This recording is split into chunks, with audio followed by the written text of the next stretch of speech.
L'Occitanie est une nation non reconnue d'Europe occidentale, nation calquée sur le territoire où l'on y parlait quotidiennement la langue d'oc. L'Occitanie, c'est le midi de la France, quelques vallées alpines de l'Italie, la principauté de Monaco, et le Val d'Aran en Espagne. Du temps des Romains, l'Occitanie est appelée Aquitaine, sauf la partie anciennement colonisée, dite province romaine de Narbonnaise, aujourd'hui, la Provence. L'Occitanie succède donc à l'embryon de nation constituée par le mythique royaume d'Aquitaine. Il existe en effet une continuité géopolitique ininterrompue de l'Aquitaine, qui va de l'Empire romain jusqu'au XIIIe siècle. Le puissant duché d'Aquitaine est encore une entité largement autonome et clairement distincte des principautés franques lorsque la dynastie capétienne supplante celle des Carolingiens.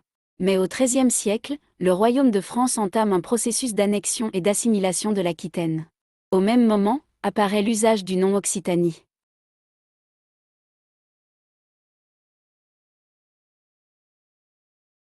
Guy II est le comte d'Auvergne au début du XIIIe siècle. L'Auvergne est à ce moment-là un fief du duché d'Aquitaine de la maison Plantagenet.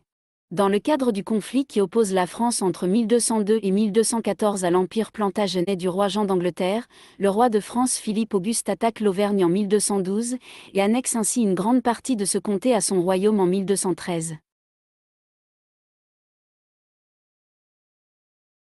En 1209 commence la croisade des Albigeois contre l'hérésie cathare en pays de Languedoc. C'était une campagne à la fois militaire et idéologique lancée par le pape Innocent III, campagne poursuivie ensuite par la couronne française, et qui prend alors une dimension géopolitique dont la première étape fut l'annexion par le royaume de France en 1226 des fiefs de la maison Trincavel, à savoir les vicomtés d'Albi et de Béziers, et à peine un peu plus tard, le vicomté de Carcassonne.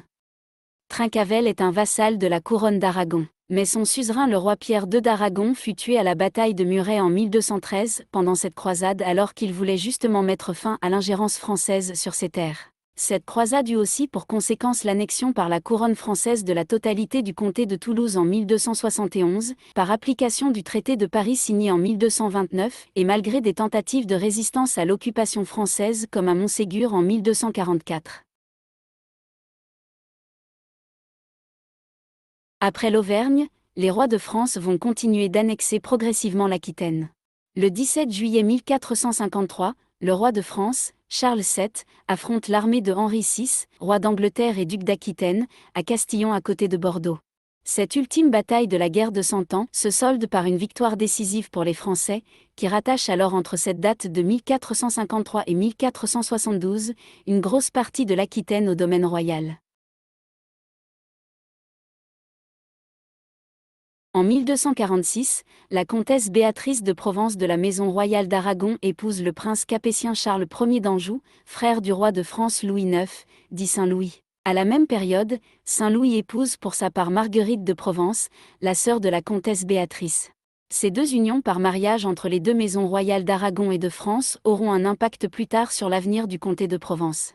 En effet, lorsque Charles V d'Anjou meurt sans héritier à Marseille le 10 décembre 1481, c'est son cousin le roi de France Louis XI qui reçoit le comté de Provence en héritage, comté de Provence qui est ainsi directement rattaché au domaine royal en 1482.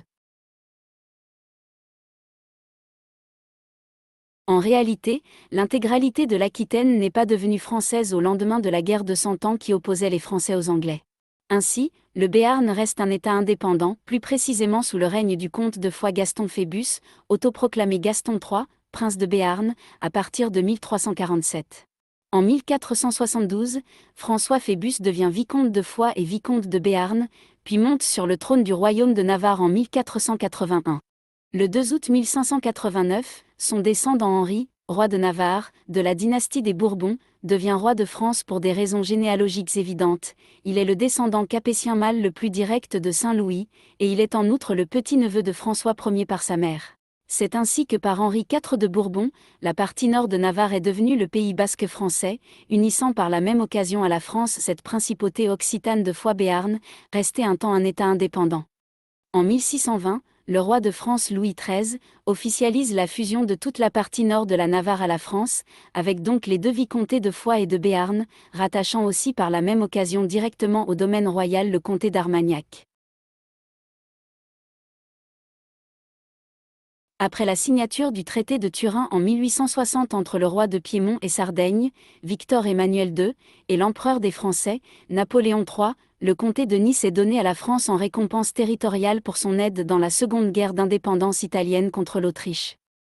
Un référendum est voté en avril 1860. Le oui au rattachement à la France l'emporte facilement sous la pression des autorités souhaitant avoir un résultat conforme aux décisions prises en amont.